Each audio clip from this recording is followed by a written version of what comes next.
Greetings, everyone. Welcome to the Finishing School for Modern Women. I am Headmistress Jill Miller, and we are here tonight for one of our episodes of COVID Self-Care Series, Take a Pause. And tonight we're going to be talking about healthcare, and I have two Asian medicine doctors that are going to be here with us tonight to talk. And so welcome, you guys. Thanks for being with us tonight. Hi, thanks for having us. Absolutely.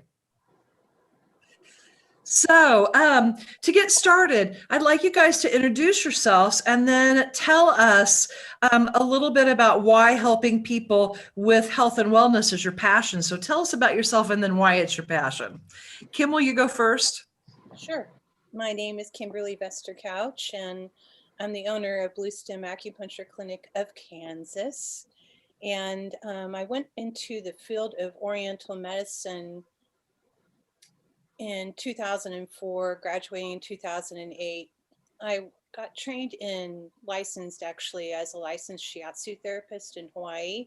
When I returned to Wichita, Kansas, I was introduced to Dr. Gao and Dr. Byerly, who was a naturopath. Dr. Gao is an acupuncturist. And being in my early 20s and having done licensed massage therapy for 2 or 3 years, I realized that there was how acupuncture could actually help some people very quickly in comparison to what I was doing in the field that I was in. And so I started to attend Wichita State University, got my bachelor's degree there, and then attended Kansas College of Chinese Medicine. And I suppose I'm just a born helper. And so that's my role in our society. Very good. Thank you so much, Kimberly. Isobeau, tell us a little bit about yourself and why this is your passion. I also studied with Dr. Gao in Wichita, Kansas, and then later I graduated from the Tri-State College of Acupuncture in New York. I really like how Chinese medicine helps people at all stages and ages. Chronic illness is such a gigantic problem, and seeing people be debilitated or feel unwell before their time is difficult. And so knowing that there's a way to help them and to help people feel well into their 60s, 70s, and 80s really makes me happy. I like helping people. Very good. Well, I bet that's why a lot of people get into Oriental medicine, is that they want to help people, but in a little bit different way. It's certainly a path less traveled, but it's gratifying, yes. Yeah, very good. Hey, Isobeau, who is your friend behind you? This is Edith, my dog. Oh, I got to go the other way. She's a helper too, but she also eats trash off the street. Well, how healthy is that? It's really not. I don't advise it. I often tell people to have bone broth, but not just chicken bones on the street. Oh my gosh. So funny. And Isobeau is located in beautiful Greenpoint in Brooklyn, New York, with her acupuncture clinic. And is that what you call it, as an acupuncture clinic? True. Yes, it's called Worksong Chinese Medicine. We've been there for 15 years now. Yep. And after this video is published, I'll put the links to both how you can get in touch with Isobeau and Kimberly, as well as some links that they wanted me to share with you today. And Kimberly is located in Wichita, Kansas at 550 North or South Broadway, which I happen to have memorized. Isn't that funny? It's 505 South Broadway. Oh, shoot. I don't have it memorized. Oh, well. 505 South Broadway. Downtown Wichita. Wichita, Kansas. Yep. Very good. Wichita, Kansas. Yes. Yep. Okay. So let's get into talking about some self-care during crises. But Kimberly, tell us who your dog is too first. Yes. This is Otto. Otto. Welcome, Otto. So how do you think that Asian medicine and acupuncture can be helpful during a crisis? I'm going to have you go first this time, Isobeau. I will say that it's helpful because it gives little spots day by day where you can help. There really is always a point of pivot where you can make things a little bit better. So the kind of stress that we're encountering right now is incredibly pointy. A lot of people are feeling anxiety they've never had before, digestive issues, insomnia, anxiety, panic, like really very pointy things, but there's little things you can do. I always say, you know, if you feel like you were hit by a bus, have Chinese medicine. If you are actually hit by a bus, you need surgery. There are many things that you can do in your daily life that make it better so that you, when you feel like you were hit by a bus, you can feel better. There's herbs, there's dietary therapies, there's interventions like acupuncture, but there's lots of things you can do before you need to go to the doctor. Very good. Kimberly, what about you? How do you think Asian medicine and acupuncture can be helpful during a crisis? Well, I think that we all have times in life when we become a little bit imbalanced. We have little signs and symptoms where we start feeling deficient, and that presents differently in different people. I would say that right now, Isobeau's seeing a lot of the same characteristics that I am. We're having to adapt, and we're getting tired of adapting, and this whole process has been a little bit exhausting, and it's really tested a lot of people's temperaments. So I would say some people that are usually pretty even-keeled find themselves getting short-tempered, having outbursts. There's just little signs and symptoms that, you know, you could be becoming deficient.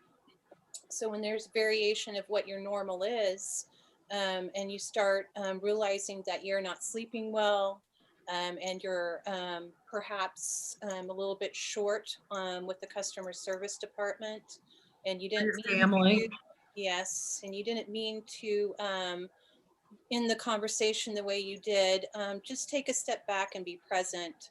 And I know that Oriental medicine, if you want help from Oriental medicine practitioner, you can find help. Just look for a licensed practitioner near you.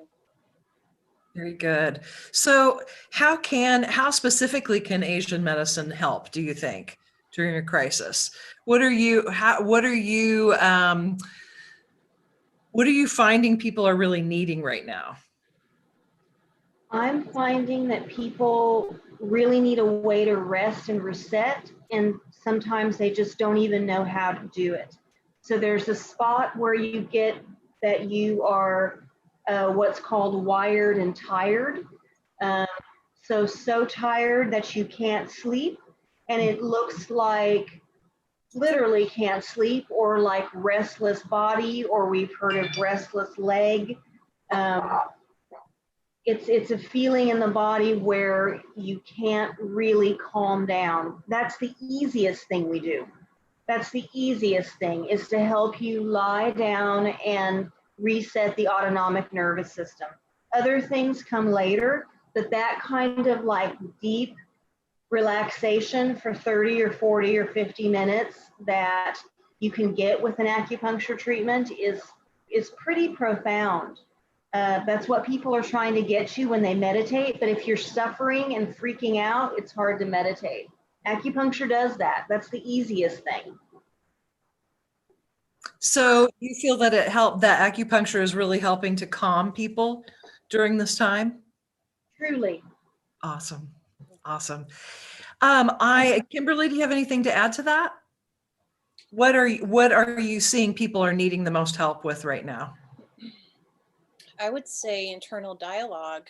And when they take that moment to lay down, sometimes you can tell by the way someone's talking. I've been doing my interviews separate before they come in, but people are just having a hard time winding down. And then once they get into a quiet space, all of a sudden they realize that this moment's for them, and you just can start seeing them breathe.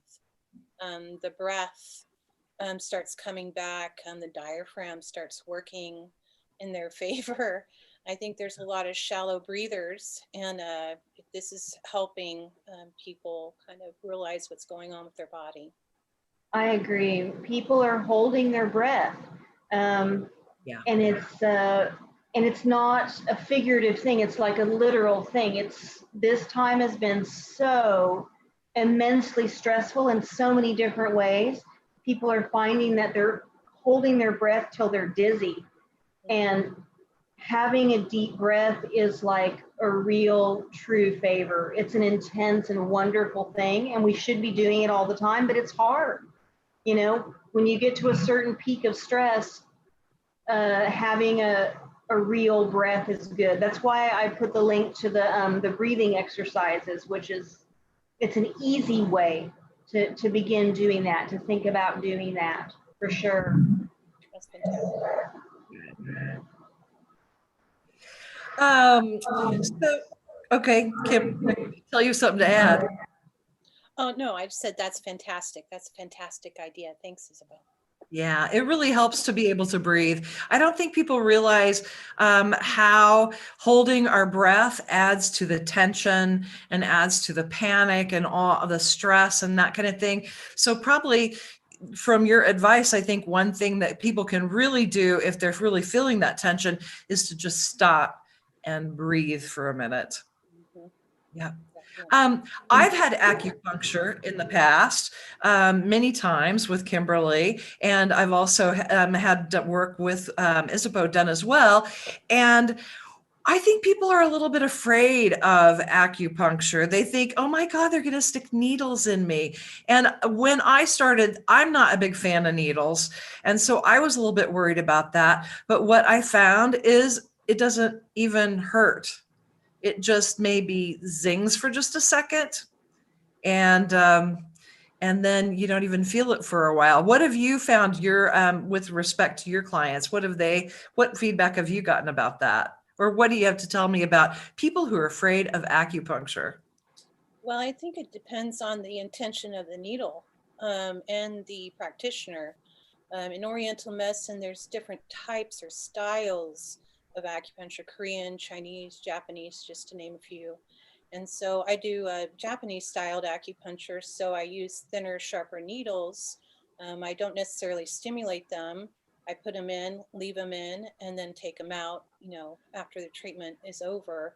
But there are, as Americans, we're used to needles being used in a different way: blood draws, injections, things like that.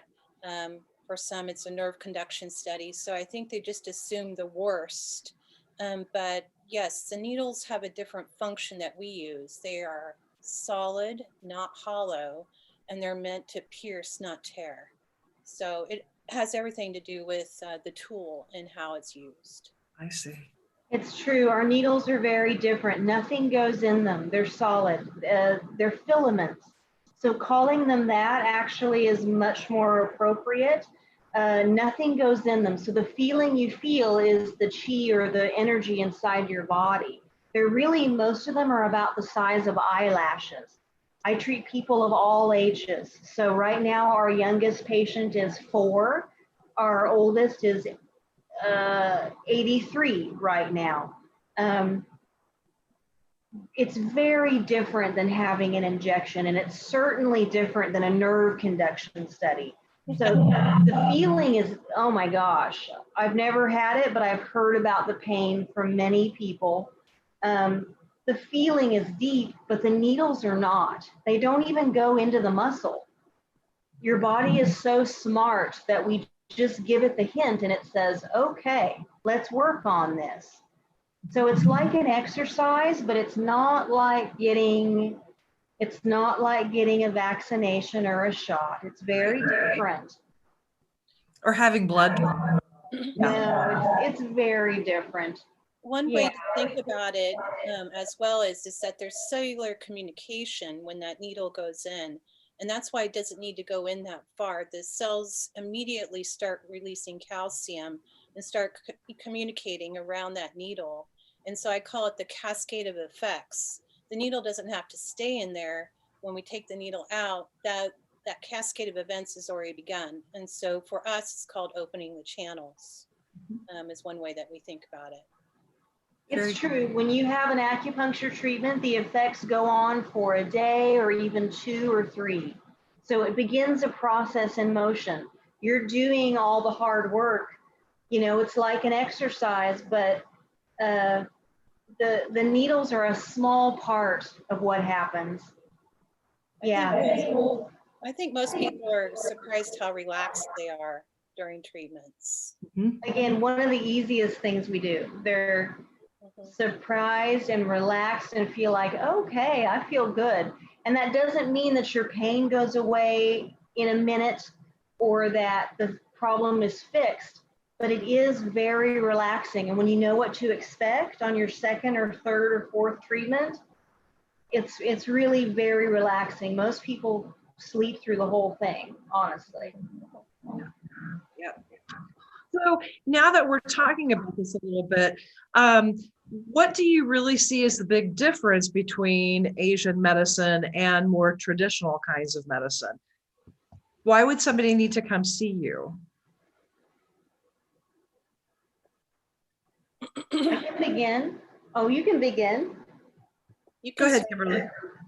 Well, I would say that what we were talking about earlier is that when somebody sees a variation from what their normal is, and going to their primary care physician, and that is an important role in our health. We live in the 21st century, and there are tools that they have now that they didn't have 50 or 100 years ago that are very valuable. But Oriental medicine is a collection of observations over the course of many, many years. And through that art of observation, human beings have been trying to take care of each other.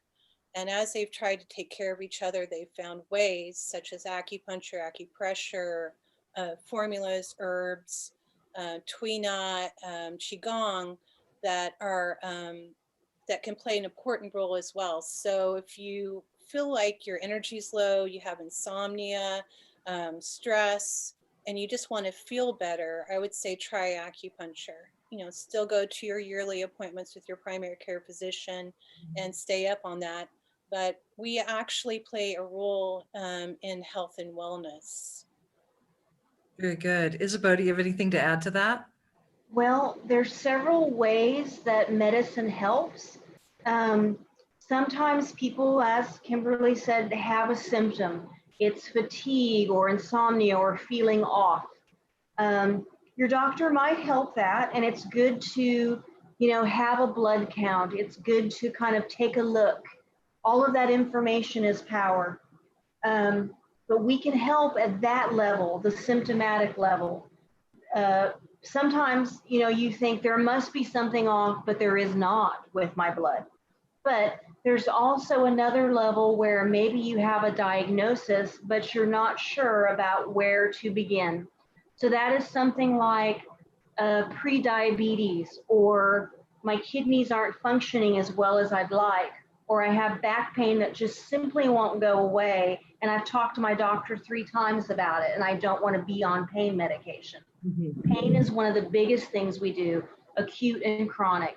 But things like adjusting levels of blood sugar, of high cholesterol, of high blood pressure, we really do help with that stuff.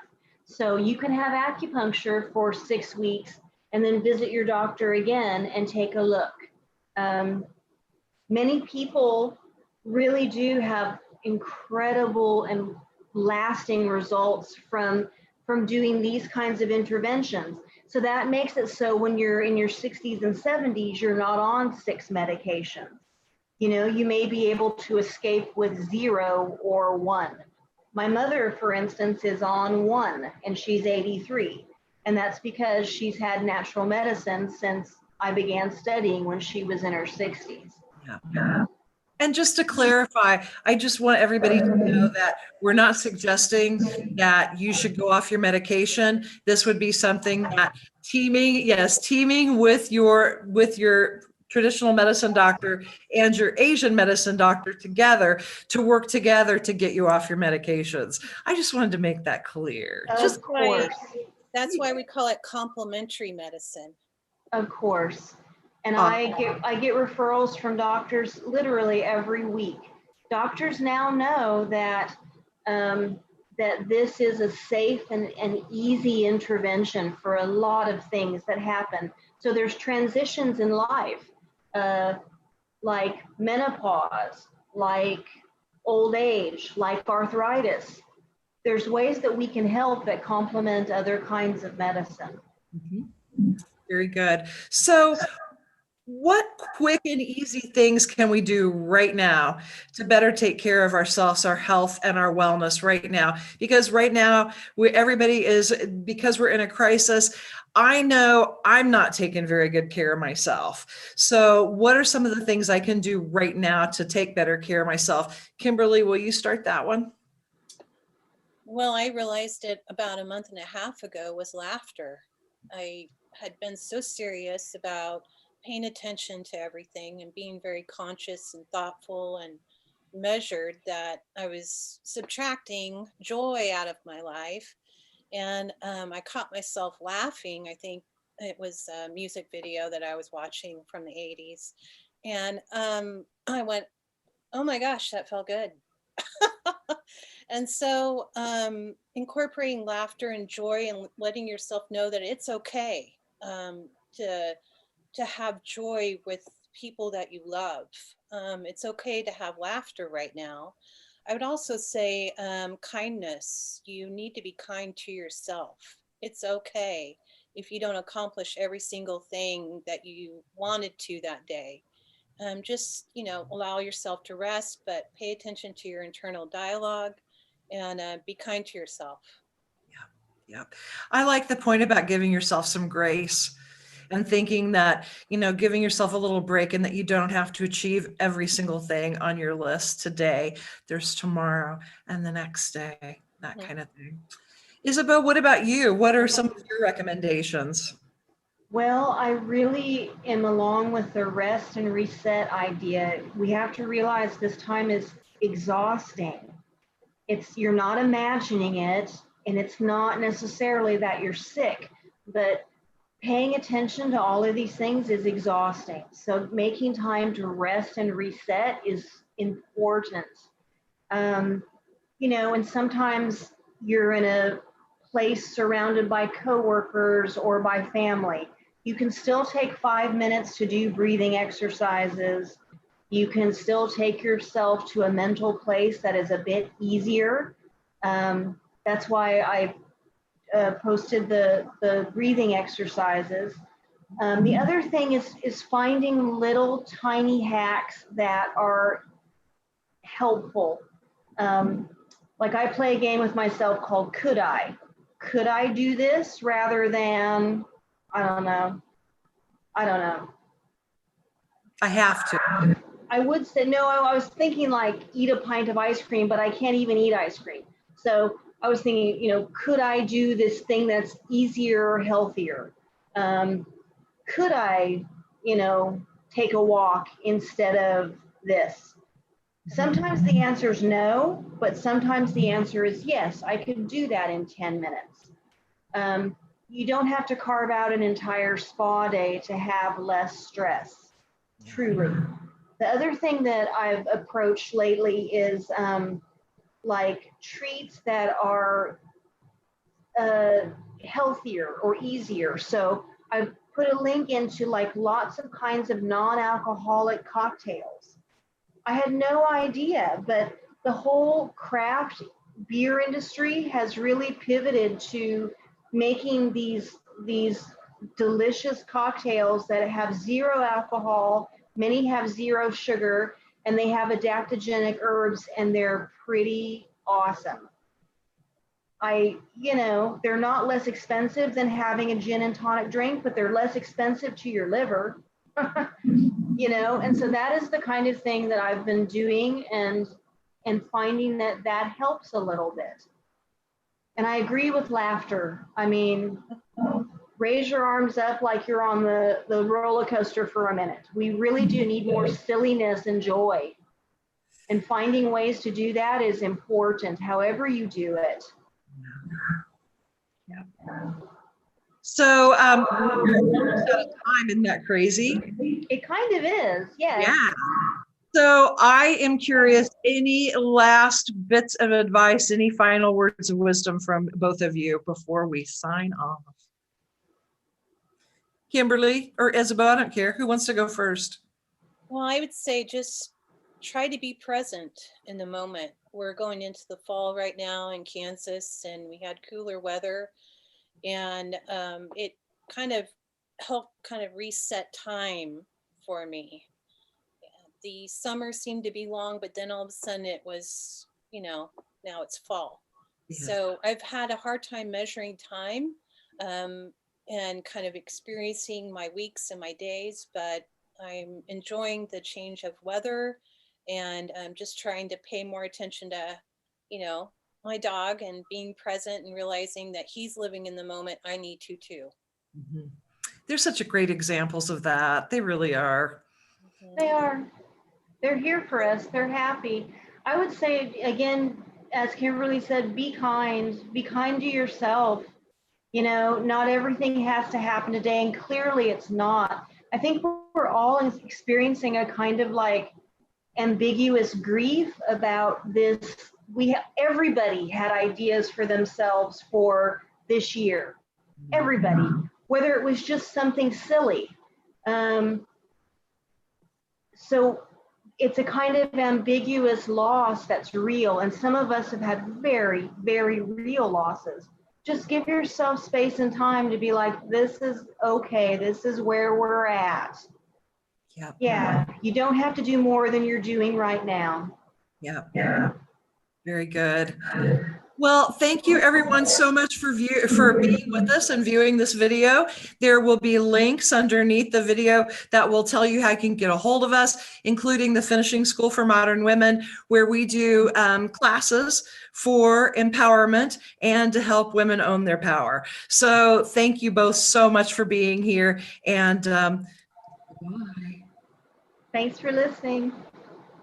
Virtual hug. Oh, I know, you too.